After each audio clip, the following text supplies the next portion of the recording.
How to make voice calls on WhatsApp Business. Need to talk directly with a client? Here's how to make a voice call. First, open a chat with the person you want to call. At the top right corner of the screen, click the voice call icon. It looks like a phone. Wait for them to answer, and once connected, you can speak in real time.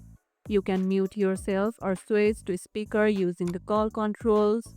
Ensure you have a stable internet connection for a clear and uninterrupted call. Do you prefer calling or messaging the clients?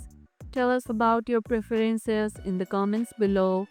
And that's how you can make voice calls on WhatsApp Business. And if this video helped, hit the like button, share it, subscribe, and leave a comment. Thanks for watching, and I'll see you in the next one.